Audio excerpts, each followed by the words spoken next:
কুমার গ্রামের শিল বাংলা বনাঞ্চলে পূর্ণবয়স্ক দাতাল হাতির মৃতদেহ উদ্ধার, চাঞ্চল্য। আলিপুরদুয়ার জেলার কুমারগ্রাম ব্লকের শিলবাংলা বনাঞ্চলের অন্তর্গত ভলকা লেফরাগুড়ি বনবস্তি এলাকায় বৃহস্পতিবার সকালে একটি পূর্ণবয়স্ক দাতাল হাতির মৃতদেহ উদ্ধারকে ঘিরে ব্যাপক চাঞ্চল্যের সৃষ্টি হয়। স্থানীয় বাসিন্দারা একটি বাড়ির পিছনে হাতিটিকে মৃত অবস্থায় পড়ে থাকতে দেখে বন দপ্তরকে খবর দেন। খবর পেয়ে ভলকা রেঞ্জের বনকর্মীরা দ্রুত ঘটনাস্থলে পৌঁছে মৃতদেহ উদ্ধার করে তদন্ত শুরু করেন। স্থানীয় সূত্রে জানা গিয়েছে, হাতিটির দেহ একটি ফেন্সিং তারের সংলগ্ন এলাকায় পড়েছিল।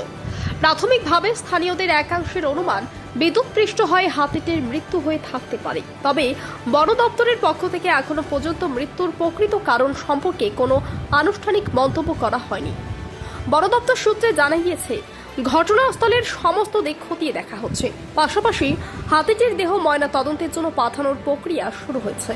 ময়না তদন্তের রিপোর্ট এবং তদন্তের ভিত্তিতেই হাতিটির মৃত্যুর প্রকৃত কারণ জানা যাবে বলে বন দপ্তর জানিয়েছে। ঘটনার খবর ছড়িয়ে পড়তেই এলাকায় বহু স্থানীয় মানুষ ভিড় জমান। বন দপ্তরের তদন্তের দিকে এখন তাকিয়ে রয়েছে গোটা এলাকা। Bureau report, UB live news, খবর যখন আমরা তখন।